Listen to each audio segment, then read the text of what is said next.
What's up, everybody? Welcome into another edition of Crush City Territory. My name is Chandler Rome, along with Tyler Stafford. And Tyler, our long national nightmare is almost over, and by that I mean the Texas A&M baseball season. Mm, What is going on with the fighting Texas Aggies and whoever replaced Jim Schlossnagle? yeah, it's been a rough start to the year. I This was the first year. As I don't know about you, but after covering A&M sports for a while, I really didn't watch it for a bit because it was just kind of weird to care about it. And I'm finally far enough removed that I'm back to letting 20-year-old children affect me emotionally, depending on how they perform in sports. And I was so hyped for this year, preseason number one, runner up in the College World Series last year. Everybody's returning. They got, like a double A squad, basically. They got all these first round picks. And from the first inning of the first game, they've been terrible. And for some reason, I've decided to watch all of these games. Um, and it's ruining my life. So thank you for bringing it up on my Astros show as well. This is instructive for baseball fans everywhere. If you run a payroll that is comparable to the Miami Marlins, you will play like the Miami Marlins, and that is what the Texas A&M Aggies are doing. They're going to have to sedate some of these oil dudes that are paying whoever Gavin Grahovic is $50 million to not do anything. He's he's good. That's the scary part, is that I sent you last night just an embarrassing way to just get thrown out at second to end a game against Vanderbilt. He's one of the better players on A&M. He's not even a bad one, and that's what we're dealing with this year. So I appreciate it. Thanks for bringing it up. Anything else you want to talk about that's going to depress me? They still have Jeff Kent's kid, or did he go get money somewhere else? He is there. He's not great. He plays every once in a while, but they do have a guy who Hayden Schott, who I assume is 35 years old by the looks of him. And he's played the whole season with a gigantic knee brace on, like the JJ Watt elbow pad, basically, but on his knee. And I don't know why he gets to play all the time. He can't, he has to like be helped to first base every time he accidentally makes contact. But yeah, that's what I'm watching. So I need the Astros to come back because I gotta get out of this. This is rough. Yeah, none of you tuned into this to listen to us talk about bad college baseball, so we will talk about meaningless professional baseball. Hmm. Our actual long national nightmare is nearly over. The Astros have two Grapefruit League games remaining as we record this. They will play the Sugarland Space Cowboys 2 times next week at Dyken Park, and then the New York Mets and Clay Holmes and Juan Soto come to town for opening day on Thursday. So we're gonna fast forward a little bit here. We're gonna talk about some takeaways that we have gotten from spring training because look, I don't think we will see anything instructive in the next 4 games. On Sunday, there is a league-wide mandate. It is unspoken, but the last Grapefruit League or Cactus League game a team plays, everyone swings at the first pitch because everyone wants to get out of there. There is nothing we can glean from these next couple of games unless someone gets hurt or unless just something catastrophic happens on the field. Who knows? But It's the Jose Altuve Memorial Spring Training game. everyone will be just like Altuve. You have seen the Astros play the exact game they're going to play Sunday like 100 times last year because they're going to swing at everything and it will be over very quickly. Yeah, it's just Yiner, Dubon, Altuve get to take every at bat. Just let them go for it. And I'm all for it because I have a flight back to Houston at 4:45 in the afternoon that I need to be on. And so I would enjoy if the first pitch swinging happens 1 through 9 throughout the lineup all game. So we will get that. So up until this point, obviously, Tyler, the conversation has been Jose Altuve and Cam Smith. And we're going to get to those guys. Please don't misunderstand me. We are going to talk about Cam Smith. I know that there has become this narrative. I don't know who's starting it, but there's become this narrative that I am not a fan of Cam Smith. Don't worry. I am a Cam Smith fan. Nice human being. You know who's a big Cam Smith fan is Mauricio Dubon. And we will talk about what he had to say about Cam Smith a little bit later in the show. But Let's start with someone that I think is going to be a lot more maybe integral to this team's success from day one than Cam Smith, and someone that is having just as good of a spring as Cam Smith. Everyone remembers when we had Joe Espada on this podcast before spring training started, Jeremy Peña was his pick to click. He came on this show and said that both in the clubhouse and on the field, Jeremy Peña was his pick to click. Jeremy Peña has responded by going 17 for 37 in Grapefruit League play with 4 home runs and 10 RBIs. Like we've said, don't put a ton of stock in the spring training stats, but I think with Pena, it is more instructive because of how he's hitting the ball. He's elevating the ball more. You're seeing a lot more line drives. You're seeing home runs. You're seeing balls hit over the fence. Like, these are good signs from Pena, who came into camp last year with that retooled swing. Everybody remembers he quieted the stance down. He stopped wiggling his bat, and that was something that maybe took him a little time to get used to. Tyler, he has come into camp. He has looked every bit the part of a guy that could be the pick to click and the guy that really raises the floor of this Astros lineup. Yeah, he's looked awesome. Like we said, I mean, the dude's got thighs for biceps. It's very annoying that he doesn't hit more 500-foot home runs. And yeah, he's looked so good this spring, and you just hope that can carry over. But I don't see why you would expect it wouldn't, right? It's not like he's just tagging, double A guys. He's been doing it consistently throughout the spring. I just pulled it up. So he's got 37 at bats. How many strikeouts? Do you want to guess? I'm gonna guess he's of 37 at bats. You said? Mm-hmm. I'm gonna guess 7. 3. Oh wow, that's pretty good. How many walks? I'm gonna go 7 again. 0. The man is just putting the ball in play. We're going back to 80s baseball, which I'm here for. Yeah, he's looked great. It's been really fun to watch. 4 home runs. I mean, he's tagging the ball right now. Something about him that maybe goes a little bit, we don't talk about it enough, is his speed, right? He is the fastest guy on this team. By measuring by sprint speed, he's the fastest guy on this team. And while we have both discussed how he should have more power because of how jacked he is, and we have seen the home run power this spring, I think what could help this lineup, quite frankly, is just him finding a way to get on base more. Like, whether that is hitting doubles, whether that's just putting the ball in play and hitting the ball on a line. This is a guy that had a 308 on base percentage last year. He had a 289 on base percentage as a rookie. His career on base is 307. If he gets that up just like 20 points, like 15 to 20 points, like 320, 330, like, you have a guy that can wreak havoc on the base paths because of how fast he is. We do know that there is a bet between him and first base coach Dave Clark to see if he can steal 50 bags this year. I think I think if he does steal 50 bags, Dave Clark has to buy him a car. I think Dave Clark is okay. I don't think he's going to have. They'll build a statue for him if he steals 50 bags this year. That would be insane. Yeah, I don't think that's going to happen, but I do think it would help this line, because Tyler, so often last year when we looked at this lineup, it was so station to station, like single. It took 3 hits to score 1 run, because the guys that had the highest on base percentage were not the guys that were going to be running. Like, Jordan was not going to steal a bunch of bags. Alex Bregman was not going to steal a bunch of bags, even if his on base percentage was down last year.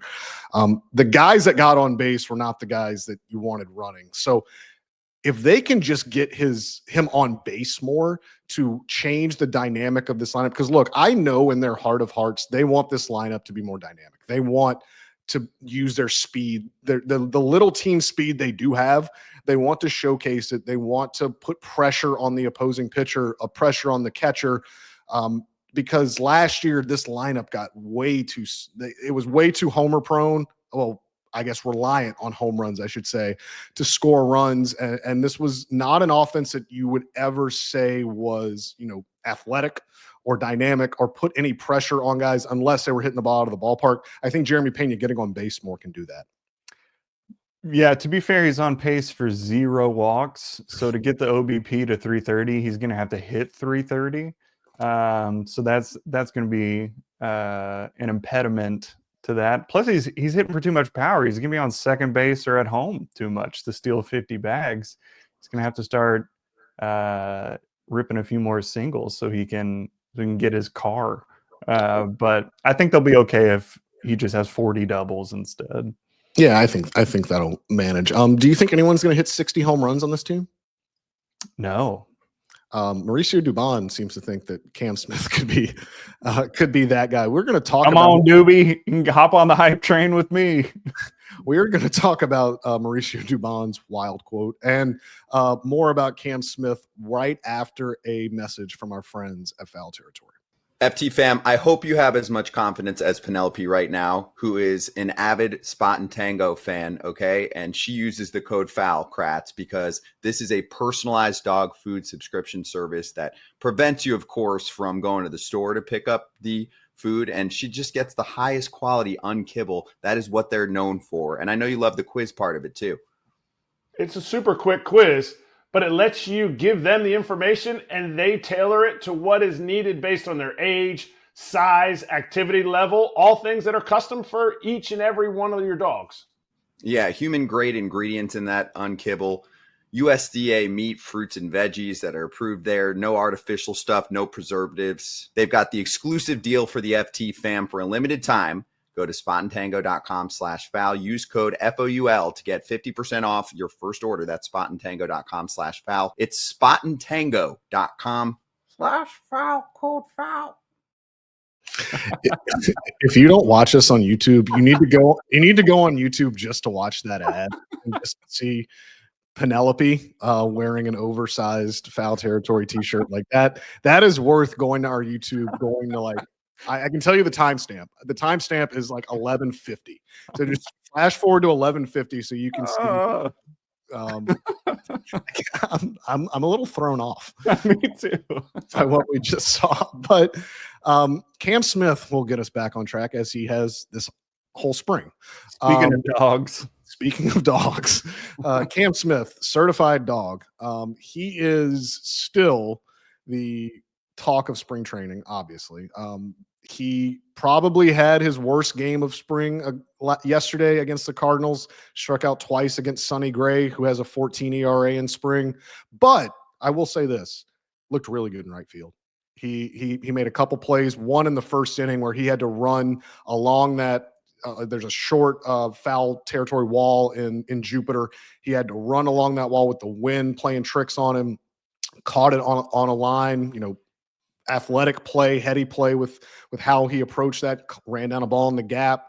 Still don't think he's quite like playing in a major league game in right field, but he's getting there. So as part of Cam Smith mania, I decided this week to kind of go around the Astros clubhouse and talk to everybody but Cam Smith about Cam Smith, just to see what the veterans in this clubhouse who have seen a ton of prospects, a ton of top prospects come in and out. They've seen a ton of NRIs come and set the world on fire in spring training. And I kind of wanted to know what they have thought made Cam Smith different. And I thought the story had a lot of interesting insights. Omar Lopez compared him to Carlos Correa in the way that Carlos had his work ethic. Christian Walker had some really interesting things to say about what he's seen from him in the clubhouse, his makeup, kind of how he's handled all this attention. But everyone is focusing on Mauricio Dubon's quote, which I have pulled up for everyone that is watching on YouTube. I will read it verbatim. You can quote me on this. When he figures it out, when he has an idea of what they're going to do to him in the big leagues, I think he's going to be the next 60 homer guy. Yes, he said 60 homers. Pew, pew, pew. Thanks for the clicks, Mauricio. Appreciate it. I love any quote that starts with "You can quote me on this." I had to put that in there because I knew everyone would accuse me of taking it out of context, or you didn't hear him right, or there's no way he said that. Yes, that is the sole reason I left that in there. But who's reading these and is mad at an Astros player saying an Astros prospect is going to hit 60 homers? You're just talking about the press box. No, I'm talking about Cubs fans. I'm talking about Rangers fans. I'm They big readers of yours? I don't know. It got around, and I got a lot of very nasty responses to what was otherwise, I think, a pretty interesting look at Cam Smith and how he is done off the field. Because we can sit here and talk about, look, he's not going to hit 60 homers in the big leagues. I'd be floored if that happens. But Number one Cam Smith hater, Chandler Rome. But what has maybe been more impressive to people in the Astros organization this spring has been the guy's makeup, and has been what he has done off the field, how he has come into that clubhouse and just been really seamless in how he's transitioned in there. Omar Lopez, the bench coach, said that he's at the facility every day at 6 a.m. Cam Smith is right behind him at 6:15 and is in the gym getting his prep work done. He's now balancing two positions, working with the infielders and the outfielders. There's a lot on his plate. He's getting a lot more media attention. He's getting a lot more requests for interviews. And the way he's handling it, Tyler, like, the veterans are really impressed. And look, I know makeup is a very cliched thing because we don't want to, it's not something we can quantify, right? We can't quantify, like, oh, this guy has good makeup, so it's going to translate into this, or this guy, we can't put a number on it. But I'm telling you, in the Astros clubhouse, it matters because of the culture they have created in there. And they don't just welcome anyone in there. Like, you've got to show them that you're a team first guy, that you're a guy that's going to be easy to relate to, easy to talk to.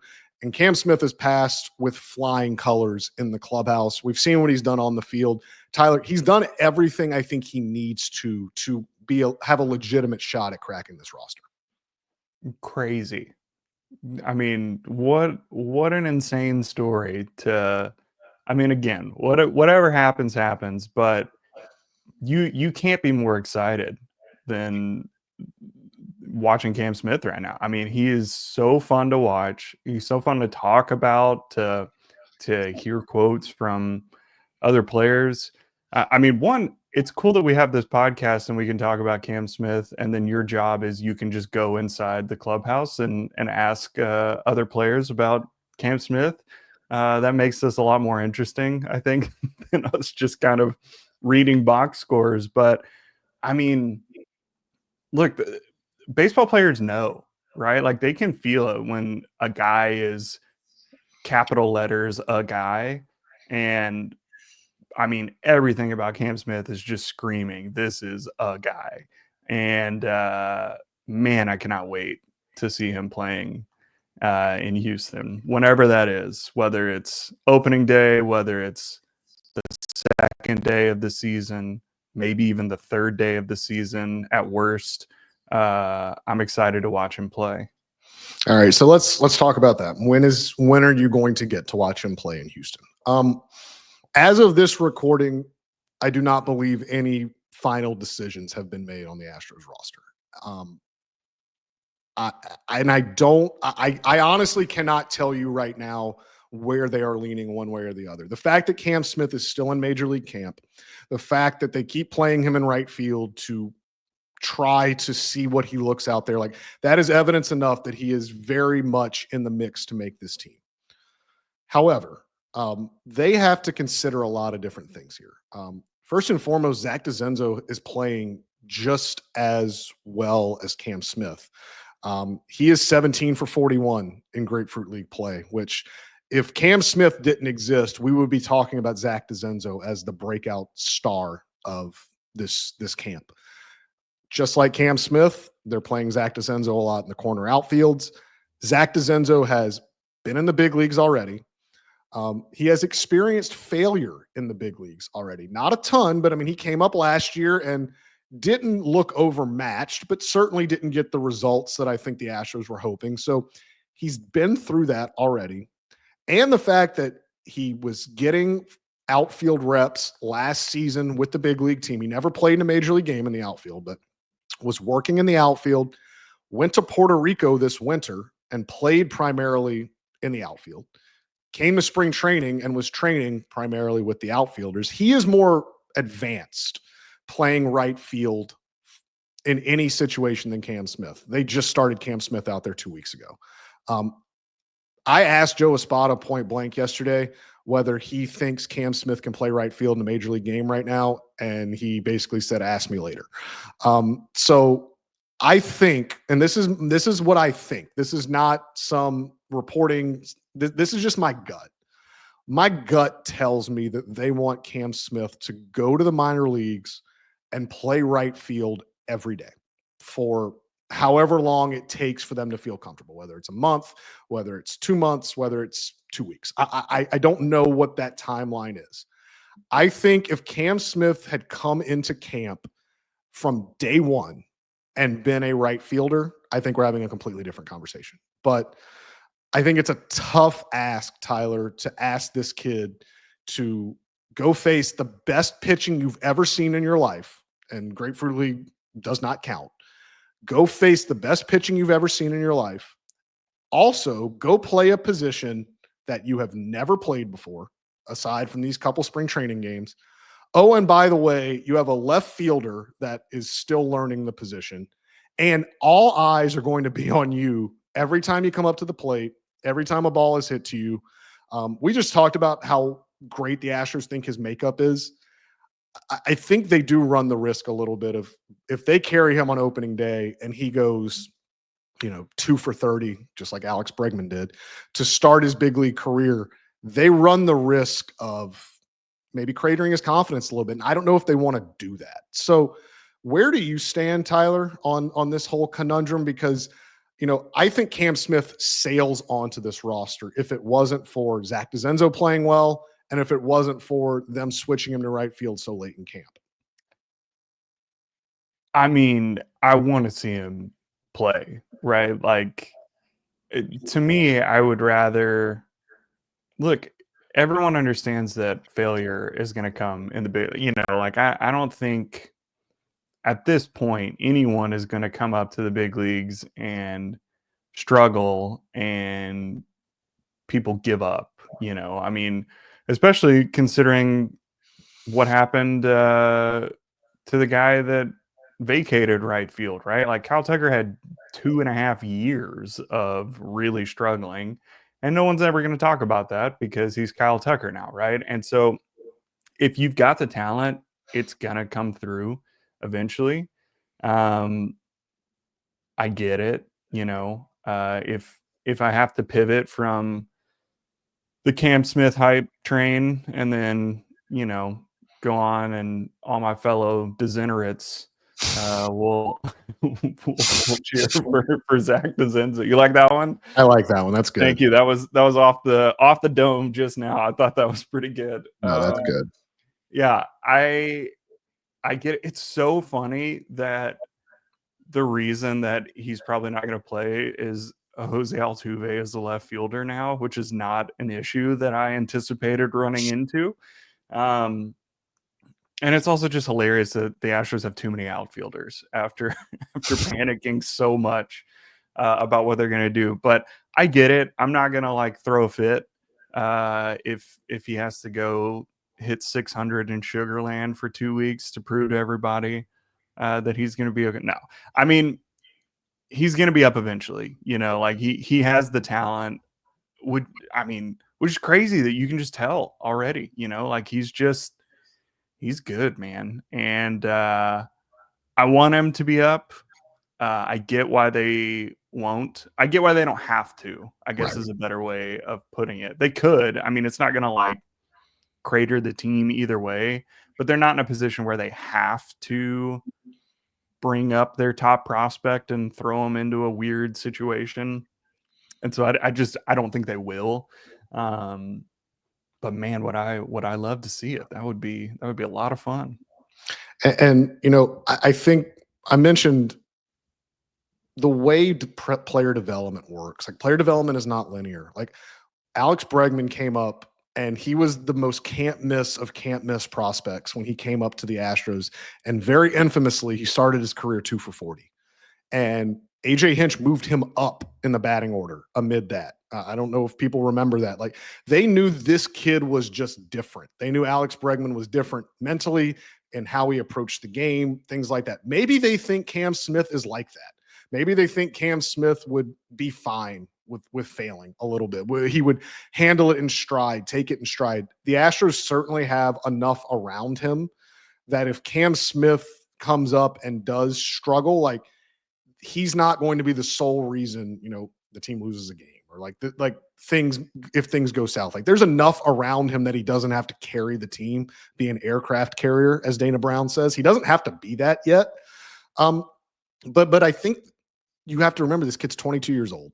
He's taken 134 professional plate appearances. Like it is probably best for his development if he goes and learns a position, like if they want him to be the right fielder of the future, because like let's also remember Isaac Paredes is here for 3 years. Christian Walker is here for 3 years. Like the corner spots on the infield are locked up for the next 3 years.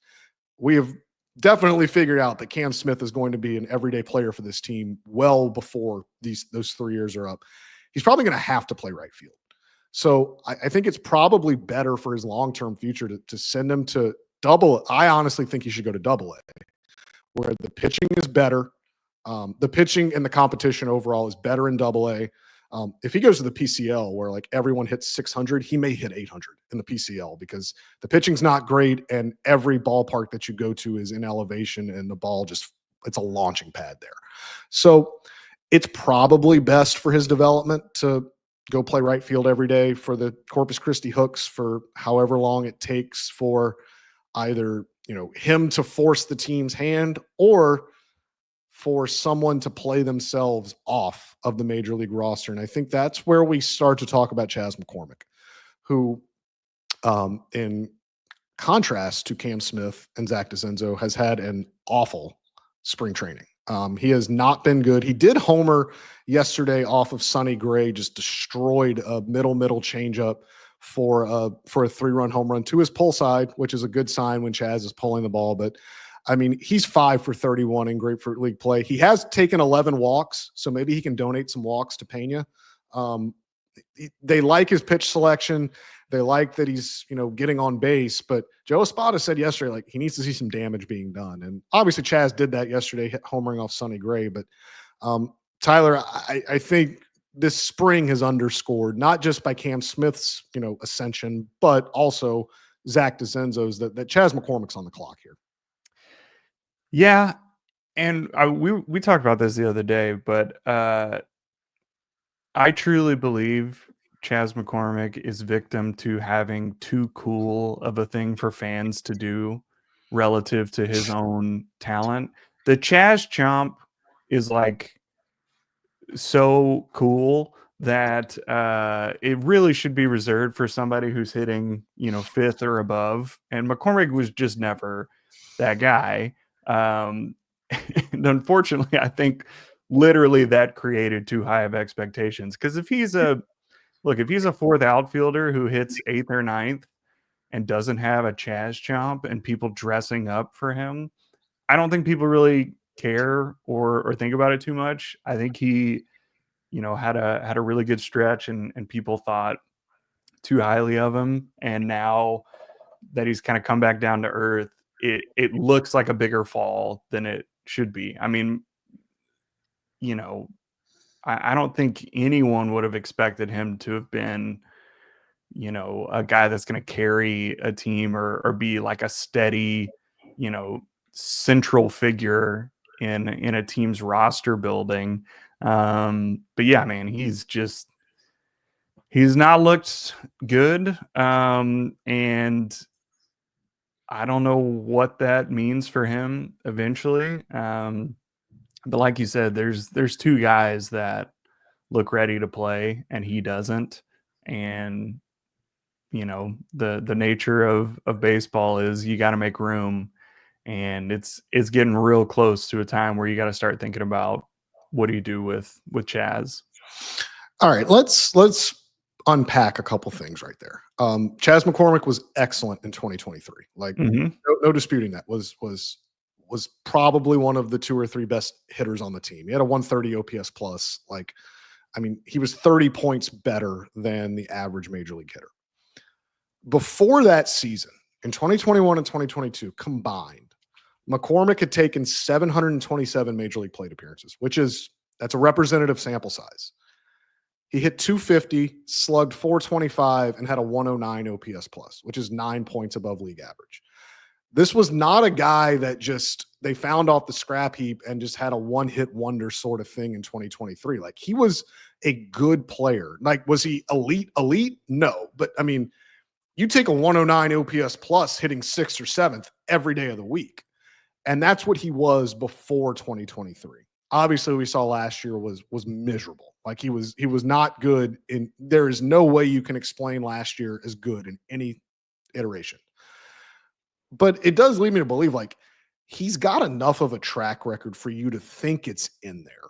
Like, and it's why I think, giving him 4 to 6 weeks, and I don't know what the timeline is. Like, it's why I think maybe giving him 4 to 6 weeks at the big league level. And maybe he's not playing every day. Maybe they decide to carry Zach DeCenzo and they're like, Zach, you're the everyday right fielder, and Chaz will be the 4th outfielder. We'll get in when we're facing certain lefties, when we're facing guys like that, like we can play McCormick.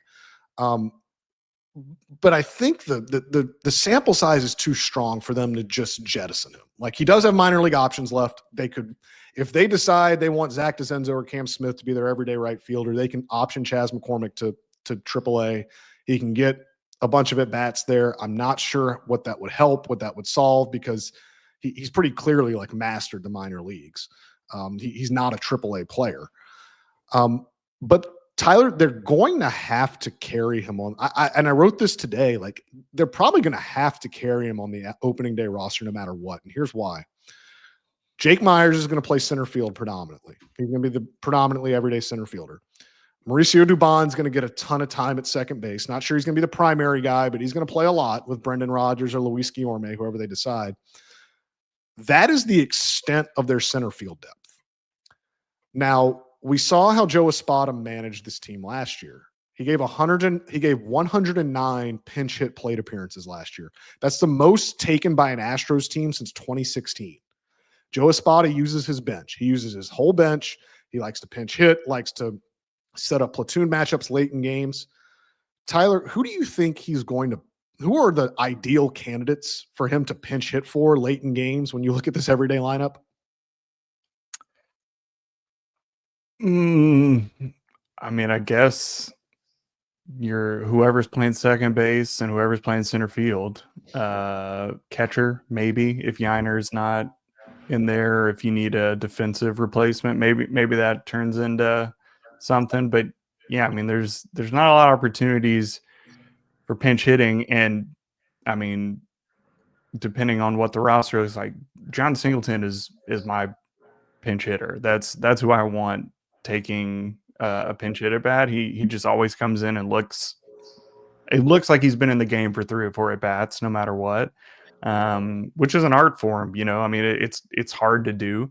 And so, yeah, there's not a lot of room, but as you said, look, Jake Myers could, strain a calf day 2 of the season, and there's no one on the team that can play center field. And so you're right. I think they have to carry, Chaz for a little bit until they give Cam Smith enough time to figure out center field and become the stud out there.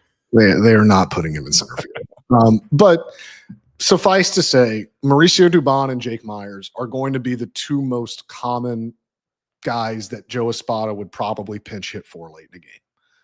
If he has to do that, he is out of center fielders. Mm-hmm. And never has center field been more important than now, with Jose Altuve in left and potentially Cam Smith or Zach DeCenzo in right, two players that do not have a ton of experience out there. Like, you need someone good in center. And Chas McCormick's defensive ratings in center field are very good. They're not as good as Jake Myers is, but no one's as good as Jake Myers in center field.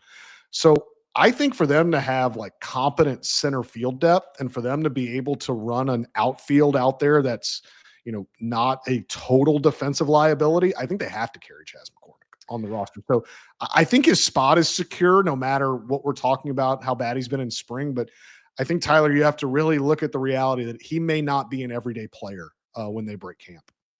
So this is kind of to my point of too high of expectations for who Chas was and is. There was another Astros player who, over the course of 800 or so at bats, carried a 100 OPS plus, and then had a huge breakout year, and then immediately returned to being the hitter that he was before, if not significantly worse. And that's Marwin Gonzalez. So Marwin Gonzalez was, a 95, 96 OPS plus guy for a couple of years, had a 147 OPS plus in 2017, and then 101 the next year. What was going on in 2017? They won the World Series. I don't know if you remember. Who cares? The point is that I don't think anyone would have been yelling at Marwin to hit that way. I think everyone understood, like, oh, this is a crazy year. This isn't something that you expect. And if you give Chas the same benefit of the doubt of, like, look, if this guy can just be average at hitting, he's serving his purpose, because he's not needed to be a super, he's not expected to be that. He's expected to just be a guy that can take up space, play defense, play a couple of positions, and run into one every once in a while, which is what Marwin was until he really fell off a cliff after that. And so you hope that Chas has not hit that cliff already, and so you give him enough time to see.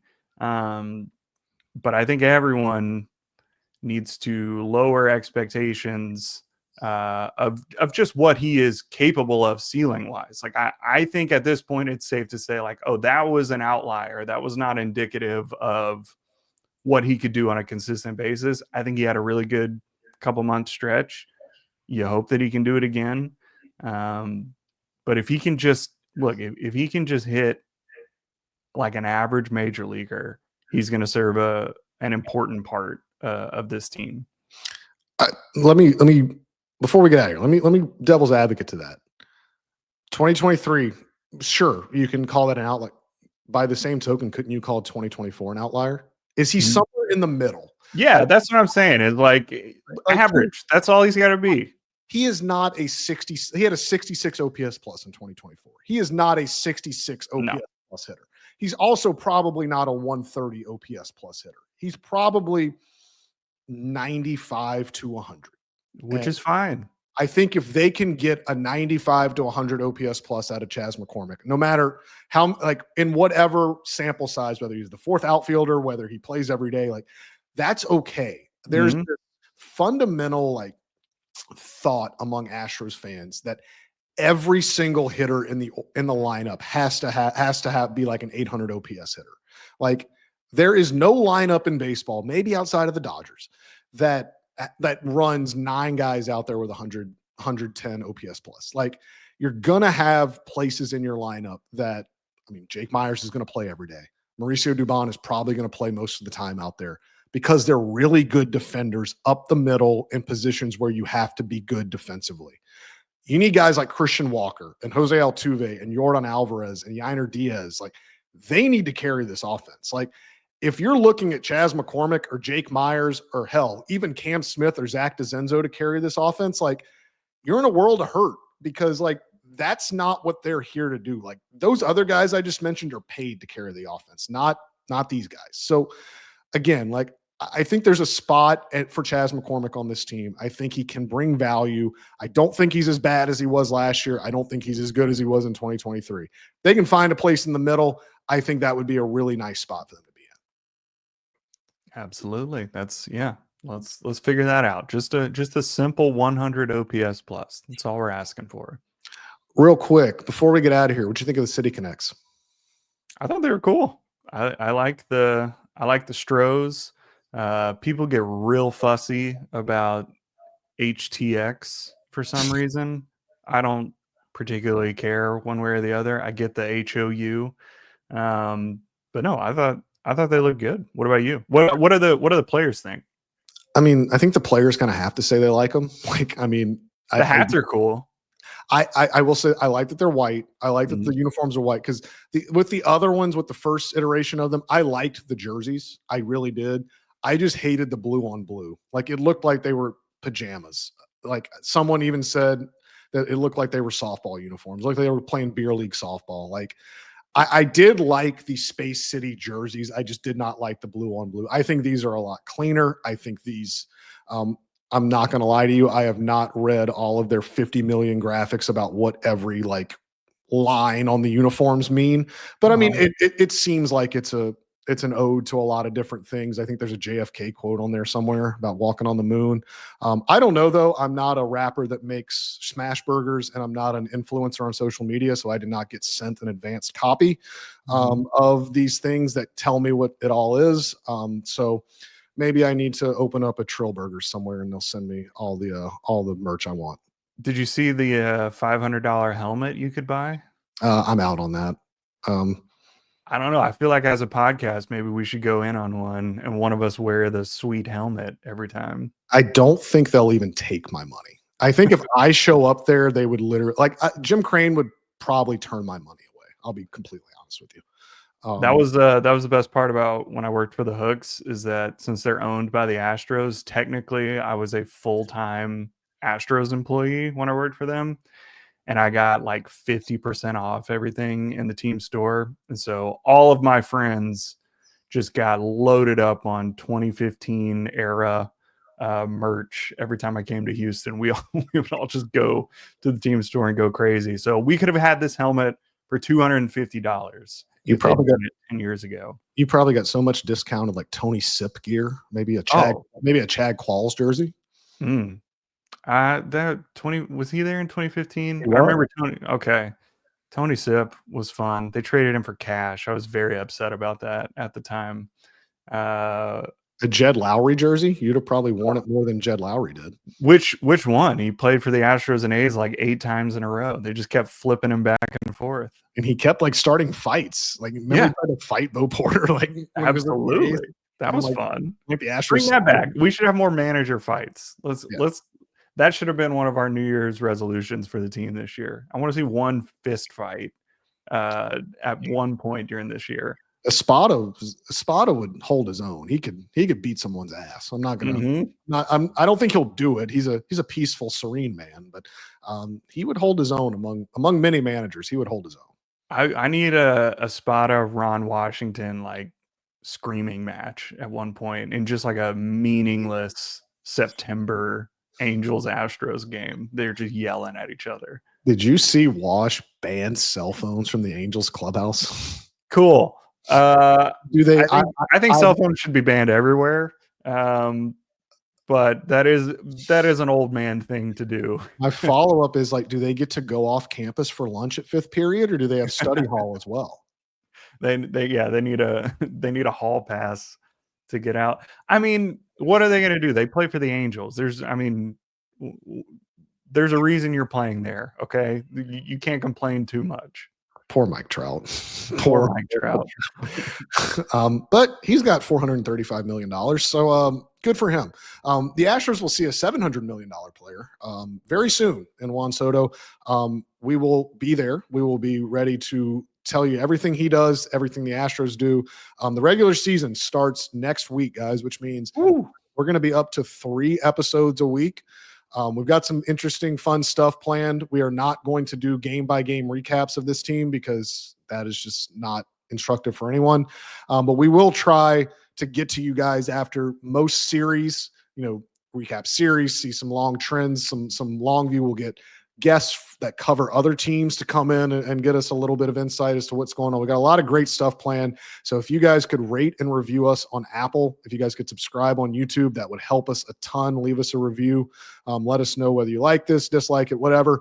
But please give us 5 stars. Please subscribe on YouTube so you can get notified whenever we go live again, which will be next week, which will be game week. Finally, our long national nightmare of spring training is going to end. So we'll talk to you soon, guys. Thanks for listening. Bye.